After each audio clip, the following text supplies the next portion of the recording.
com Deus no céu, se eu não fazer dessa verdade hoje, ela não se tornará. Então, vivemos dia após dia essas coroas em nossas vidas. Glória a Deus. Eu ia dar uma oportunidade nesta noite, mas eu creio que o último louvor foi uma oportunidade, amém? Uma pregação em que Deus já nos alertou, já nos fez abrir os nossos corações para esse introito dessa mensagem. Então, se prepare, fique atento para aquilo que Deus quer continuar a falar em nosso meio, amém? Abram as vossas Bíblias, por gentileza, lá no livro, ou melhor, no livro não, lá na carta do apóstolo Paulo. Qual carta, gente? Oh, glória, eu gosto de ver isso. Oh, que benção, gente. Eu fui pegar o sermão, aí peguei o sermão de domingo, aí fui procurar mais, aí peguei o esboço do retiro de 2018, aí eu vou continuando até achar o esboço, isso. Glória a Deus. Aí quando eu abro o esboço, é o da Coroa da Glória, que foi pregado no dia 17 de janeiro. O mistério. Vou achar, meus amados. Amém? Glória a Deus. Abram as vossas Bíblias em Tiago. Tudo a ver com Paulo, né? Tiago, capítulo 1, versículo de número 12. Quem achou, por gentileza, coloque-se de pé. Tiago foi a primeira epístola de todo o Novo Testamento. A primeira escrita do Novo Testamento foi Tiago, o irmão de Jesus, que a escreveu. Esse Tiago, que aqui no capítulo 1, versículo 12, nós iremos ler o texto. Tiago foi o primeiro escrito do Novo Testamento. A gente sabe que na nossa cronologia da nossa Bíblia, nós temos aqui os primeiros evangelhos, mas o escrito primeiro foi Tiago, capítulo 1. Tiago, o texto, a carta, a epístola de Tiago, que foi uma epístola endereçada aos judeus. Então, Tiago, eu creio que ele tenha sido o primeiro, até em função da sua filiação. Então, por ser irmão de Jesus, a sua autoridade, a sua escrita era muito esperada. Quando Tiago escreve, todos param para lê-lo. E, com certeza, Tiago, de uma importância muito grande. O versículo 12, quem achou, diga amém. O versículo 12 diz assim: bem-aventurado o homem que suporta com perseverança a aprovação, porque depois de ter sido aprovado, receberá a coroa a qual o Senhor prometeu aos que o amam. Oremos. Deus amado, em nome de Jesus, nós queremos continuar a te louvar, Deus, porque tu tens uma coroa para nós. E sabemos, meu Pai, que esta é a mais importante, porque não vindo esta, as demais não virão, porque essa coroa da vida eterna, a coroa que nos levará à tua presença eternamente. Deus, queremos passar a eternidade contigo. Queremos, meu Pai, vivermos sempre contigo. Queremos ter um local no céu para nossa morada ser eterna. Deus, então, venhamos a viver hoje, nos dias de hoje, nos dias difíceis de hoje, porque essa palavra foi dada a Tiago, essa epístola foi dada ao Tiago, esse capítulo, esse versículo, num tempo muito difícil da igreja, de muita perseguição. E se a igreja não tiver ciência, conhecimento, expectativa de um dia viver eternamente com Deus, certamente não permanecerá nessa terra. Deus, eu te peço em nome de Jesus, ilumina as escrituras nesta noite, que possamos sair daqui edificados, restaurados e perseverantes na tua presença. Usa-me, Senhor, em nome de Jesus. Amém e amém. Podem se assentar, por gentileza. Meus amados, nós pregamos sobre 4 coroas, e eu vou continuar a terminar agora na 5ª coroa, a coroa da vida, mas nós pregamos sobre a coroa da incorruptibilidade, a coroa incorruptível, que é a coroa dos vencedores, aqueles que permanecem. Pregamos sobre a coroa da glória, que é aqueles que cuidam, que edificam a igreja. Pregamos sobre a coroa da alegria, destinada àqueles que ganham almas para Cristo. Pregamos sobre a coroa da justiça, aos que têm uma vida reta. Vários pregadores passaram por esse púlpito, trazendo a mensagem sobre as coroas, e cada uma delas tem uma mensagem pedagógica, eu consigo enxergar em cada uma delas uma ordem que nos leva a finalizar a de hoje. A de hoje se chama Coroa da Vida, Coroa da Eternidade. Quem quer ter vida eterna aqui, diga amém. Uma coisa é certa, todos nós teremos vida eterna, crente ou não crente. Crente ou não crente vai ter eternidade. A questão é, aonde eu a terei? Aonde eu vou viver eternamente? Pode ser no céu, como pode ser no inferno. Já pensaram para imaginar o que é passar uma vida eterna ardendo em um fogo? Meus amados, eu creio que ninguém deva aceitar Jesus com receio ou medo de ir para o inferno. Porque se a minha aceitação a Ele é consubstanciada nisso, olha, talvez tenhamos que questionar a nossa salvação. Porque eu sou salvo, eu creio na salvação porque eu o amo, pelo que Ele fez por mim na cruz, pelo que Ele é em minha vida. Essa é a base da minha salvação, e não por não ir ao inferno. Isso é mais uma fuga e não uma certeza de vida. Então a coroa da vida, essa vida eterna, Tiago tinha ciência disso, e ele promete, ou melhor, Deus promete, e ele corrobora dizendo, versículo 12, vamos ler novamente, bem-aventurado, ou seja, feliz o homem que suporta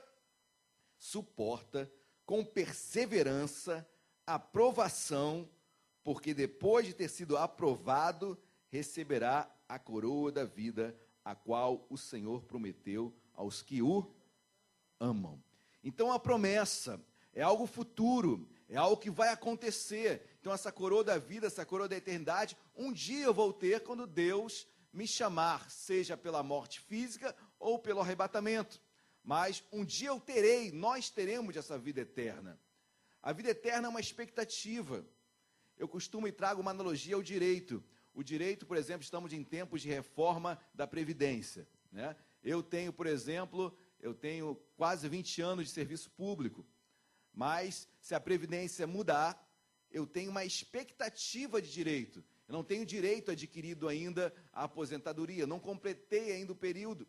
Então, se a Previdência mudar, as regras da Previdência mudar, elas me alcançarão e eu serei penalizado, terei que trabalhar mais. Por quê? Porque eu não tenho direito adquirido, eu tenho uma expectativa de direito.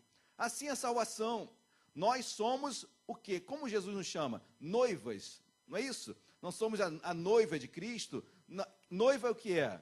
É alguém que se prepara, está se preparando para um dia muito especial, que é o casamento. Nós estamos numa preparação, enquanto estivermos nesta terra, estamos nos preparando para um casamento que acontecerá no futuro. Mas, certamente, se eu não viver um noivado certo, correto, que é a minha vida reta, que é a coroa anterior que nós pregamos, não irá existir casamento. Então, eu tenho uma expectativa, e nós, dentro da teologia, explicamos que salvação, ela opera em 3 tempos. Ela opera no passado, foi aquilo que Cristo fez na minha vida, na cruz, e pela fé eu creio que eu sou salvo. Ela opera no presente, chamado santificação. Se eu não tiver uma vida santa, o passado da cruz pouco importa. Então ela opera no presente, através da minha vida reta, santa. E ela vai operar no futuro, que é o permanecer até os últimos dias fiel a Ele. Amém, igreja? Então a concretização da salvação só no dia em que Deus me chamar. Mas eu tenho a certeza hoje, eu tenho que ter essa. Olha, você não precisa ter por mim, eu não preciso ter por você, mas eu tenho que ter certeza em mim, que eu sou salvo em nome de Jesus, amém?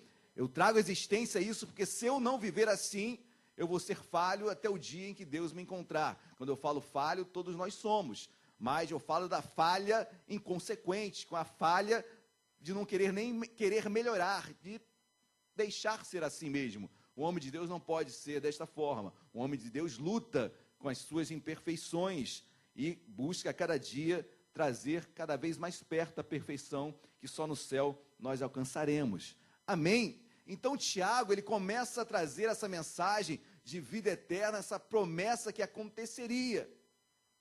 Mas eu quero chamar a atenção para um outro texto que, na minha opinião, mexe muito com a história da igreja e traz muito para a realidade dos nossos dias. Pule para o Apocalipse, capítulo de número 2.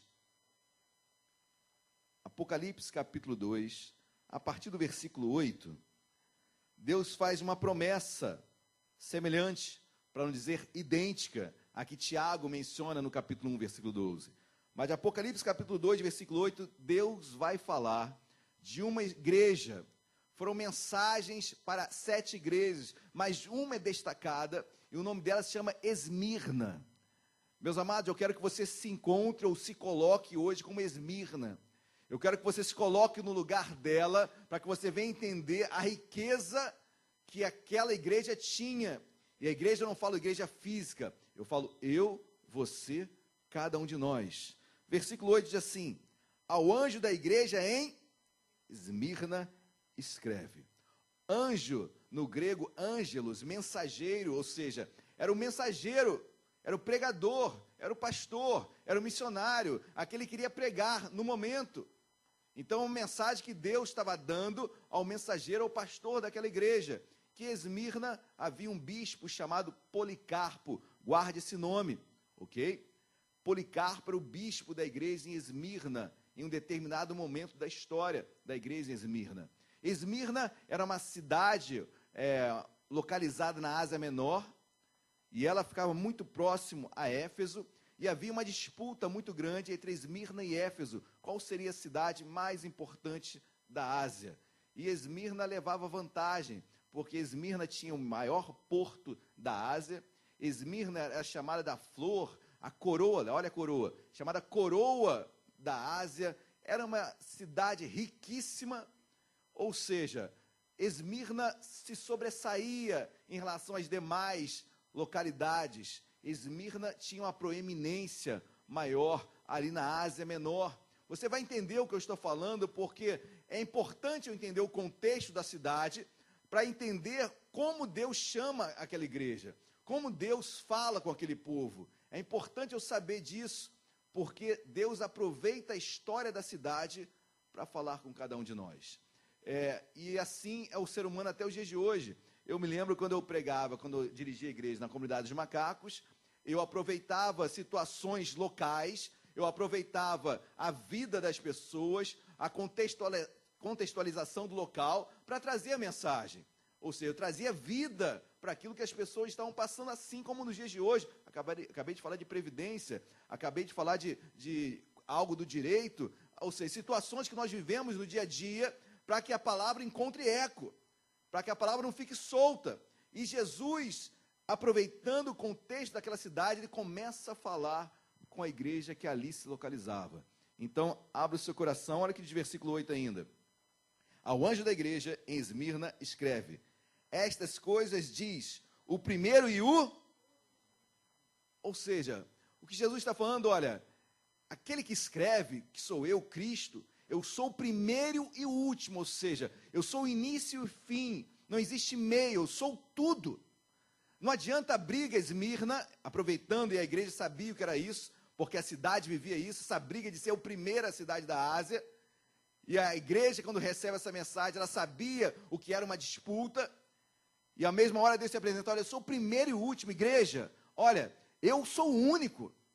Igreja, não entra nessa briga de querer ser melhor ou pior. Olha, eu sou o único sobre as vossas vidas. Creiam nisso. Jesus se apresentando para aquela igreja, para que ela confiasse nele sobre todas as coisas, como o primeiro e o último. E ela sabia, a igreja sabia entender esse diálogo, porque a cidade vivia essa disputa. Sabia o que era ser primeiro, sabia o que era ser último.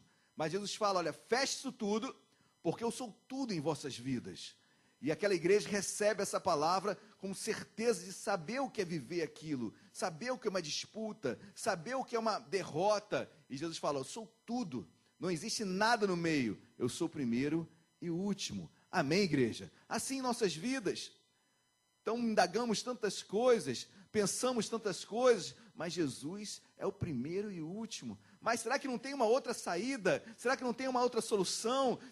Será que não tem outra a quem eu recorrer? Será que eu estou seguindo o caminho certo? Jesus é o primeiro e o último, como ele se apresenta também em Apocalipse capítulo 1, como Alfa e o Ômega, a primeira letra do alfabeto grego e a última do alfabeto grego, ou seja, não existe nada além de mim, eu sou completo, eu sou tudo, tudo em mim o satisfará. Tudo que você precisa, tudo que eu preciso, tudo que nós precisamos está em Cristo Jesus. Amém, igreja? Glória a Deus. Esmirna, não queira ser a primeira, não queira ser melhor do que ninguém. Tudo que você precisa está em mim. Eu tenho que trazer isso para a minha vida. Jesus é o meu máximo. Jesus é o que eu preciso, é o meu sustento. Meus queridos irmãos, talvez essa palavra, nos dias de hoje, não sei, mas naquela época, essa palavra era muito forte para aquele povo. Vocês vão ver a tribulação que aquela igreja passava. O que ela não tinha de algo palpável, o que ela perdeu, o que ela deixou de ganhar por causa de Cristo. Por isso que essa mensagem de que Cristo, eu tenho tudo que você precisa, caramba, mas eu sou pobre, essa igreja era pobre. Eu sou tudo que você precisa. Caramba, eu estou preso, a igreja estava presa. Irmãos estavam presos. Eu sou tudo que eu preciso, sou o primeiro e o último. Caramba, tinham pessoas crentes sendo jogados do alto monte, um monte chamado Pagos. E eram jogados, num dia, 1.800 crentes foram mortos, jogados precipício abaixo, porque não negaram Cristo. Confessa o imperador romano como Senhor da tua vida? Não, eu confesso Cristo. 1.800 num dia foram jogados no precipício. Por isso que essa igreja entendeu que Jesus é tudo para mim. Nossa realidade é muito, muito longe, muito longínqua do que Esmirna passava. Mas isso não quer dizer que a minha dor seja maior ou menor, porque a dor é minha. A dor é sua, a dor é nossa, a aflição, a dificuldade, não dá para mensurar se a de um é maior do que outra, porque ela é minha, eu sei a dor que eu estou sentindo, e nós sabemos. E quando Jesus fala, olha, eu sou tudo para você, caramba, obrigado, Senhor, porque eu estava batendo a minha cabeça em tantas coisas que eu não tenho, e estava perdendo já o controle, a minha intimidade contigo, porque eu só queria ser o primeiro. Senhor, obrigado. E quando descansamos em Deus, meus amados, eu tenho certeza que Deus tem o melhor para nós. Amém? Glória a Deus. Estas coisas diz o primeiro e o último, que esteve morto e tornou a... Jesus se apresentando, olha, eu morri, mas venci a morte. Terceiro dia eu ressuscitei. Olha, eu tenho poder sobre qualquer coisa. É interessante isso, porque Esmirna, no ano 600 a.C., foi destruída. A cidade foi colocada abaixo, todos os templos, todas as casas destruídas. No ano 200 a.C., ela ressuscitou. Ela foi reconstruída e com uma força incrível, por se tornando a maior da Ásia. Aquela cidade sabia o que era morrer e ressuscitar. Aquela população sabia, quando Cristo se apresenta, olha, eu morri, mas ressuscitei, caramba, a nossa cidade também. Ou seja, que Jesus está falando, olha, vocês têm potencial também para ressuscitar. Eu venci a morte, vocês também podem vencer a dor, a dificuldade. Isso é para mim, isso é para Esmirna, isso é para nós. Eu posso vencer isso que eu estou passando. Eu posso vencer essa luta que eu estou hoje. Eu posso vencer, Jesus venceu a morte e eu também posso vencer qualquer coisa em nome de Jesus, amém? Aí o versículo 9 continua, conheço a tua tribulação. Jesus conhecia, mas eu não conheço. E eu tive que ir para a história para entender que tribulação era essa. Meus amados, quanto mais eu conhecia a tribulação que esse povo passava, que a igreja de Esmirna passava, mais pequenininho eu ficava. Mais com vontade de pedir perdão a Deus eu ficava. Porque, como eu falei, a tribulação era tão grande, meus amados. E eu vou repetir agora, já tinha falado, mas era o maior monte que há em Esmirna, porque a cidade de Esmirna existe até hoje. Esse monte Pagos, num só dia, 1.800 crentes foram colocados diante dos soldados e foi declarado: olha, vocês confessam o imperador como o rei de vossas vidas? E eles: não, nós confessamos a Cristo. Em 1800, num dia só, foram mortos. Ou seja, foram jogados abaixo daquele alto monte. Amado, que tribulação, que dificuldade. E Jesus fala: conheço a tua tribulação, sei da tua necessidade, sei das afrontas, sei da morte. O final da pregação, meus amados, e foi o título da mensagem, como ser fiel até a morte. Olha, como ser fiel até a morte não é ser fiel até o último dia. Para as nossas vidas a gente pensa assim, né? Como ser fiel até a morte? Eu preciso ficar fiel até um dia que Deus me chamar. Está longe ainda, sou jovem. Para eles não. A morte estava batendo na porta todo dia. Como ser fiel até a morte era agora, era já. A expectativa da morte era muito presente. Eram amigos e mais amigos sendo jogados, mortos, apedrejados. Meu Deus, como ser fiel até a morte? Conheço a tua tribulação.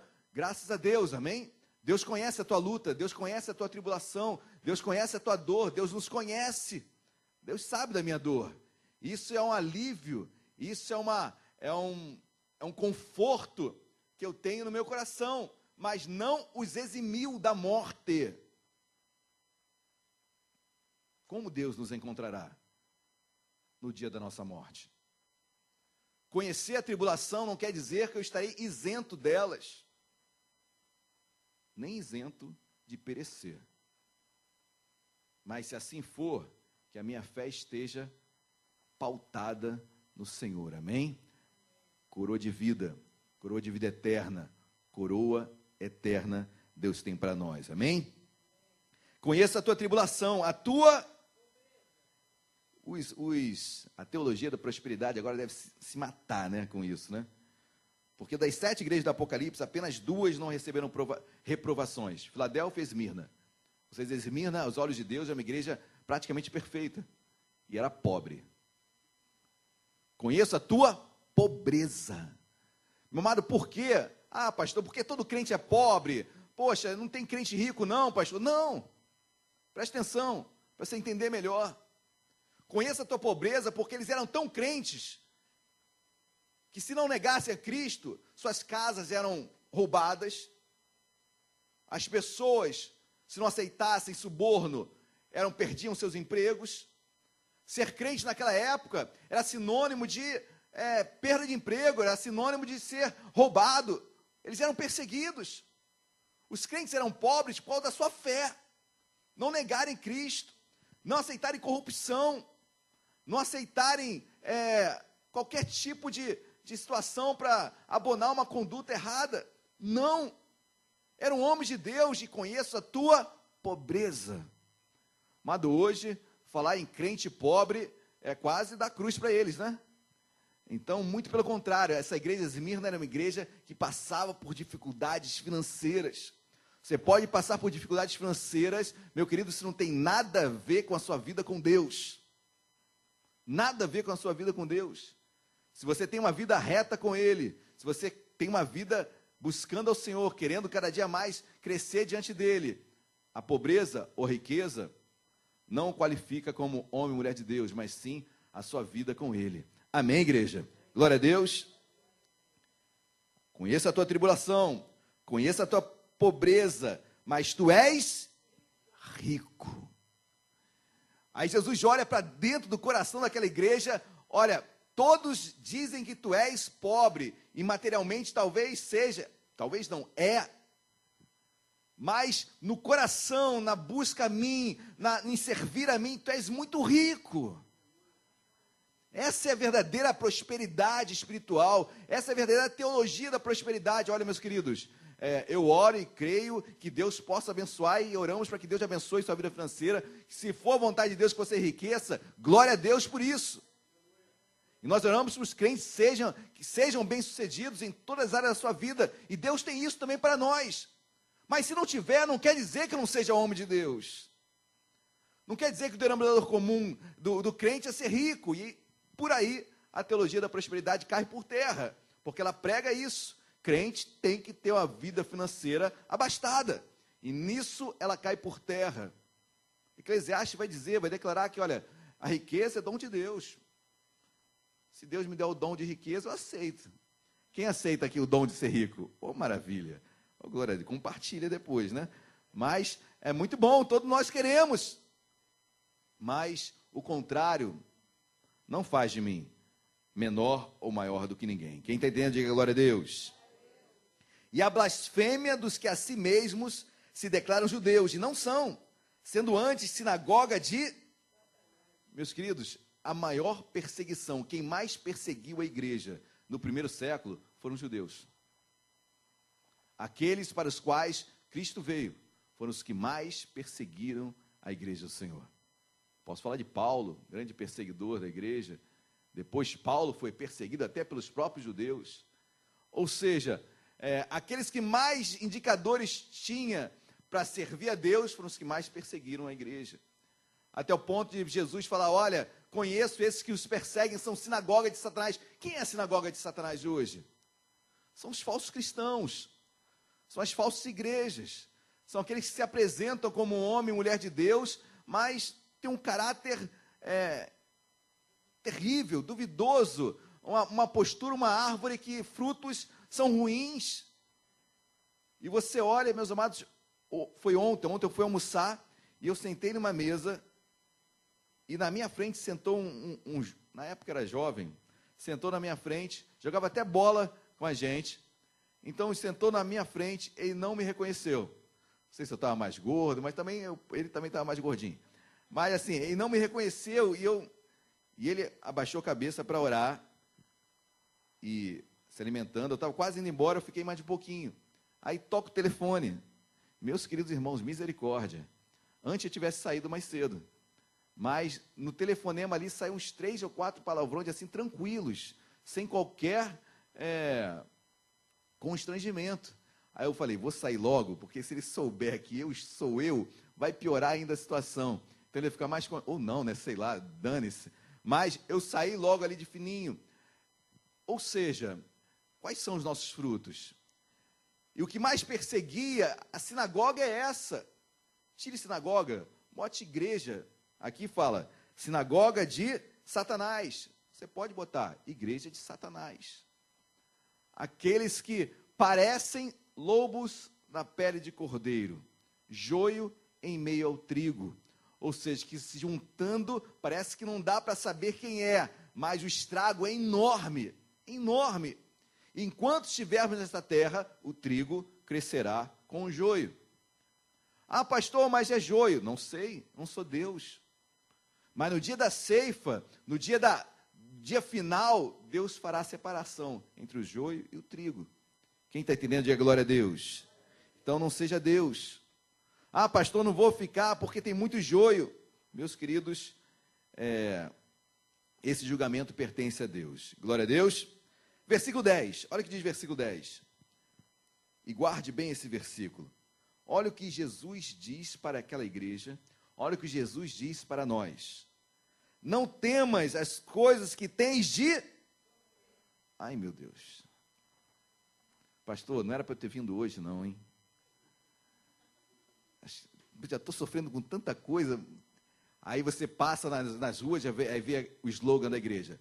Pare de sofrer. Aí você lê essa pregação, não temas as coisas que tens de sofrer. É imperativo. Tens de sofrer.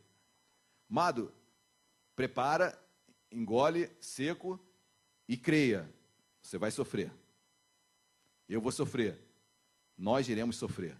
Em alguma área da nossa vida, nós iremos sofrer. Uns mais, outros menos, mas nós... E Jesus, para uma igreja fiel, eu estou falando de uma igreja reta, de uma igreja que andava nos caminhos de Deus, olha, não temas o que tens de... Diga para o seu irmão, não diga para ele não, que ele vai sofrer, vai pegar mal, ele pode se revoltar. É melhor ficar o peso sobre mim. Mas o versículo 10 diz, não temas as coisas que tens de sofrer. Eu poderia parar a pregação aqui, mas o versículo continua. E cada vez que ele continua, fica mais difícil ser crente em Esmirna. Cada vez fica mais difícil pregar esse texto. Porque ele diz: eis que o diabo está para lançar em prisão alguns dentre... Pastor, estou quase fazendo cruz para cá. Imagina você chegar, olha, Deus falou comigo que o diabo vai fazer alguma coisa aí, você vai passar por isso e por aquilo. Misericórdia, né? O Senhor está amarrado. Olha, mas eu estou lendo a Bíblia, então você pode amarrar o que for. A Bíblia não pode ser amarrada, né? Mas de uma coisa eu começo a despertar sobre isso tudo. Uma coisa, a Bíblia deixa bem claro: olha, o sofrimento é certo. Meu querido, não quer seguir com Deus? Vai embora. Mas o sofrimento é certo. É certo. Tens de sofrer. No mundo passareis por... Tem de bom ânimo. Eu venci o mundo. Mateus 6,33. Tiago depois vai declarar também em relação ao sofrimento: olha, ao passar-te pelo fogo... Isso é Isaías. Mas é por aí também, mesmo sentido. Aí o versículo 10 diz, continuando: eis que o diabo está para lançar em prisão alguns dentre... E eu guardo esse versículo porque em tudo isso, quem está falando é Jesus. Jesus não está sendo pego de surpresa. Jesus sabe, e se ele não soubesse, impossível não saber, né? Mas Jesus sabe e Jesus permite que o diabo toque na vida daqueles crentes. Aqui é a vontade permissiva de Deus. Deus em momento algum perdeu o controle da situação. Igualmente a Jó, onde Deus fala: olha, toca na vida de Jó, tira as suas finanças, tira seus bens, mas olha, na sua vida não toca. Deus estava no controle. Difícil isso, né? Muito difícil. Mas em todo o texto que eu comecei a ler, em momento algum Deus perdeu o controle. Em momento algum.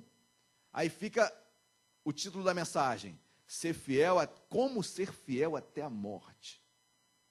Aí você começa a entender como é duro. Eu não sei qual a prisão, e eu não trago a prisão literal. Poderia passar a prisão literal, mas eu sei que o nosso contexto não é esse. Mas qual é a prisão que talvez eu possa passar? Talvez uma prisão sentimental, uma prisão econômica, financeira, não sei. Não sei. Mas Deus, se Ele tiver a intenção de que com isso eu vá melhorar em algo, eu passarei. Nós passaremos. Amém, igreja? Todos deram amém. Meu Deus. Mas é amém mesmo. Eis que o diabo está para lançar em prisão alguns dentre vós, para ser dispostos a... Deus está nos provando, amém? É a maneira de Deus nos provar. Ele poderia agir diretamente, Deus podia diretamente agir, Ele pode permissivamente usar outros, mas o certo é que a Bíblia diz, e ela termina dizendo, postos à prova. Nós, dia a dia, estamos sendo postos à prova. Como tem sido essa prova que você tem passado aí? Como tem sido esse vestibular? Porque a vida é um grande vestibular, né? A aprovação é no céu. Como tem sido o nosso vestibular? Como tem sido a nossa prova? Como tem sido essa luta? E finaliza o versículo, a metade dele diz assim, e tereis tribulação de 10 dias. Meus queridos, quando eu leio isso, eu guardo 3 coisas. Primeiro, o sofrimento é certo. Segundo, ele será limitado. Deus falou, até a prisão tu pode levar ele. Terceiro, tem um tempo para acabar. Tem um tempo para acabar. Em nome de Jesus. No mundo passareis, não é tereis aflições. Eu vou passar. Senhor, tempo de bonança em nome de Jesus. Deus derrama sobre a minha vida.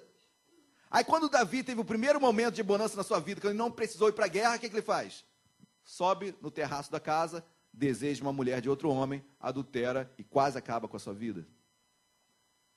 Aí nós trazemos aquele adágio, o homem só se achega pela dor, o homem só se achega a Deus quando perde, o homem só se achega a Deus quando é provado. Porque no tempo da bonança se esquece de Deus. Será que esse é o único linguajar que nós iremos entender, que o ser humano irá entender? Aí não é difícil compreender esse versículo. Mas o que eu quero trazer para a minha vida, guarde esse tripé. Olha, o sofrimento é certo, se alguém prometeu que não haverá, é mentira, foge, é engodo. É pregação de triunfalista que não leva ao céu. Segundo, será limitada, porque Deus não vai fazer você perecer nessa prisão.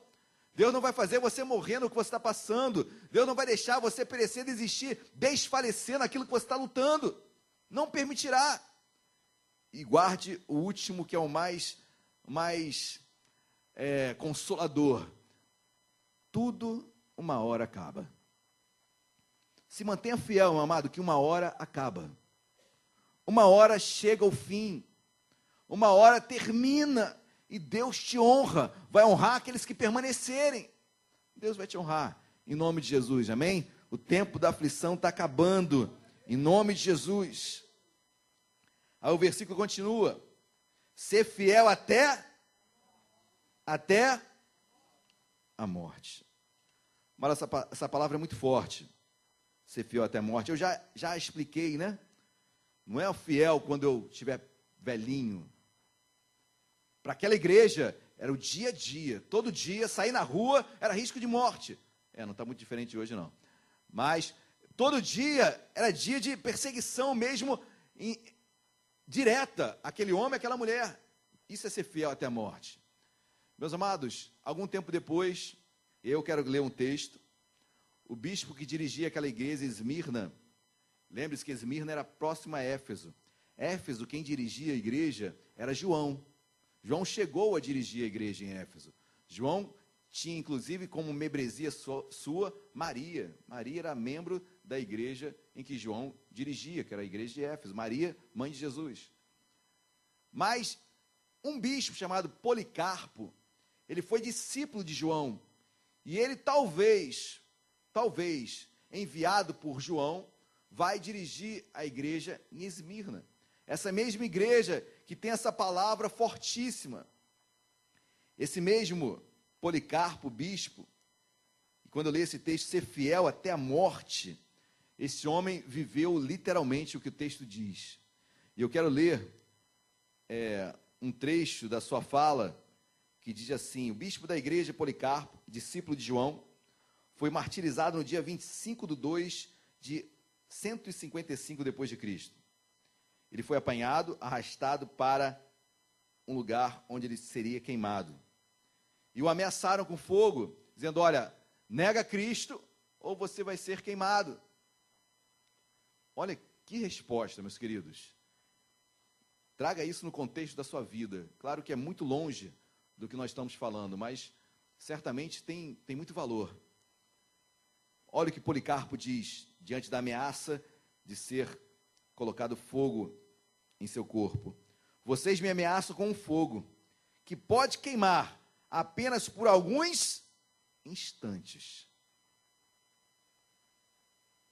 Mas desconhecem a respeito do fogo do juízo vindouro e do castigo eterno, reservado para os maus. Mas por que vocês demoram? Façam logo o que tem de fazer. Botem fogo logo. Seus algozes tentaram forçá-lo a blasfemar contra Cristo, e não conseguindo êxito, o levaram e o queimaram, e ali ele morreu. Ser fiel até a morte. Olha, o fogo que vocês vão colocar sobre mim vai doer. Vai doer, meu amado, o que você está passando dói. Dói, certamente. Dói na minha, dói na sua, dói em nossas vidas. Mas vai passar. Vai passar.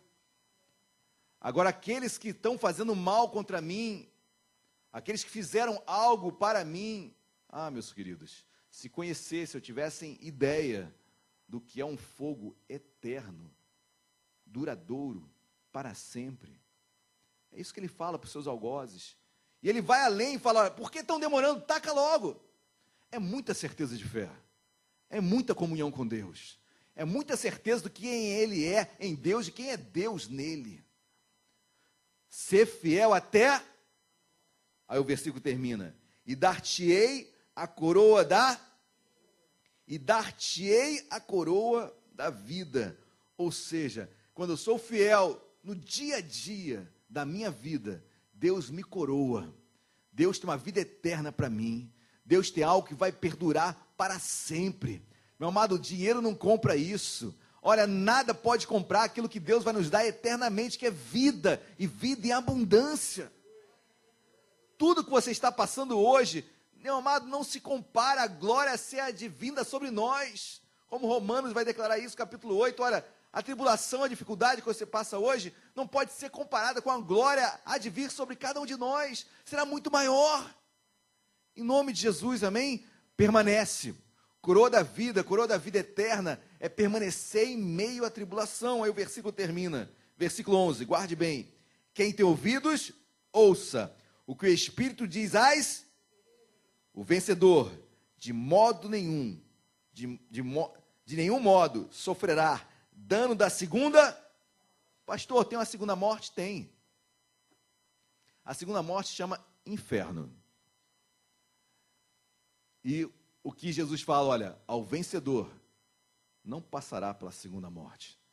Ao vencedor, eu, você, cada um de nós, vencemos, obviamente, e sempre estaremos eternamente com o Pai. Glória a Deus, igreja. Quem quer isso para a sua vida, diga glória a Deus. Então, viva hoje, persevere, vai passar. É um tempo, é um momento, mas também é necessário. O sofrimento nos leva, meus queridos irmãos, eu leio a Bíblia toda e eu vejo o sofrimento como um denominador comum para aquele que quer adorar cada vez mais e mais a Deus. É difícil falar isso, eu sei que isso não atrai muito, mas o sofrimento nos atrai a Deus, nos leva mais a Deus, nos achega mais a Deus. Sofrimento é certo, Deus não permitirá que tu sejas tentado além das tuas forças. Junto com a tentação, junto com a provação, vem o livramento. Durará pouco tempo, em nome de Jesus, amém? Durará pouco tempo, e Deus lhe dará a vitória. Hoje, seja feita a sua vontade, assim na terra como na terra também. Em nome de Jesus, e essa luta que eu passo, que você passa, que Esmirna passou, guardada as devidas proporções, venceremos em nome de Jesus. Amém? Glória a Deus. Vamos colocar de pé. Quero chamar os irmãos do louvor. Amado, não desista.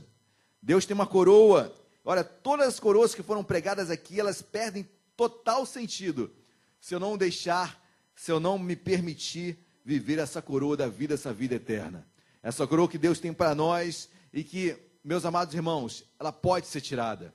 A Bíblia vai narrar ainda em Apocalipse, capítulo de número 3, ainda, enquanto nos preparamos para louvar a Deus. Apocalipse capítulo 3 também diz sobre a coroa, e diz assim: venho sem demora, conserva o que tens, para que ninguém tome a tua coroa. Pastor, como podem tomar minha coroa se a coroa é uma expectativa? Boa pergunta, é pergunta de prova, né? Meus amados, eu não quero perder nem a minha expectativa, eu não quero nem perder a minha fé, porque quando eu perco a minha fé, não alcançarei nada na minha vida. Mas venho sem demora, conserva o que tu tens, tua fé, tua esperança, teu momento com Deus, tua perseverança, conserva. Amado, o que é conservar?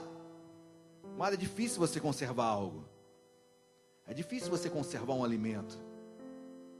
Conservar é insistir em manter a matéria firme do jeito que ela é no seu início.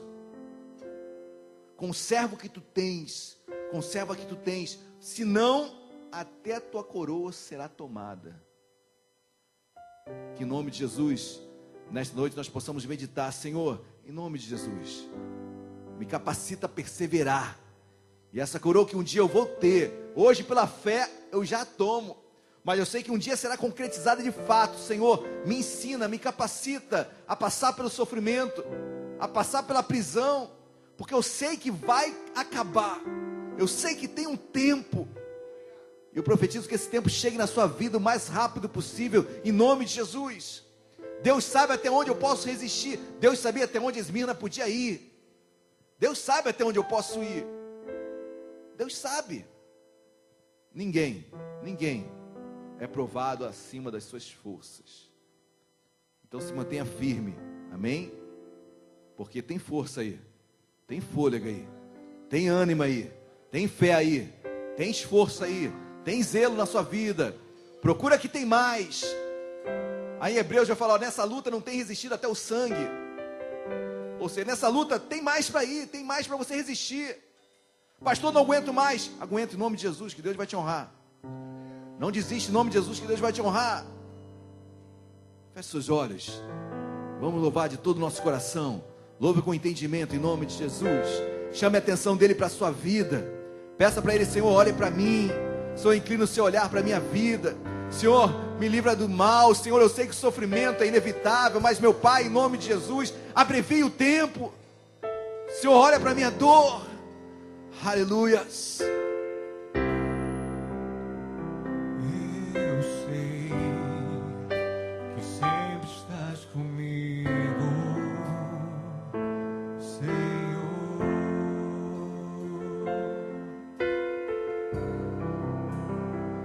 Também sei que nada acontece sem a tua vontade.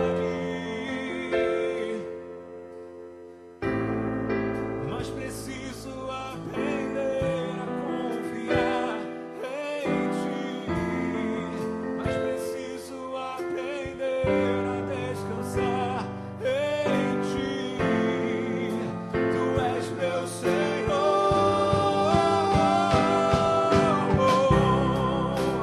Todas as coisas cooperam para o bem daqueles que te amam.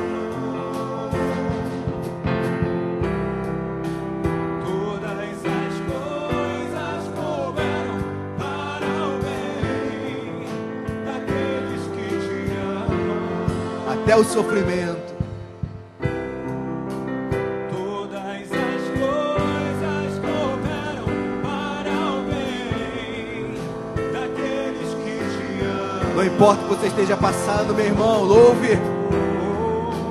Todas as coisas cooperam para o bem daqueles Persevera pela tua família. Persevera pela sua vida. Aleluias. Eu sei que sempre estás comigo, Senhor. Nós sabemos.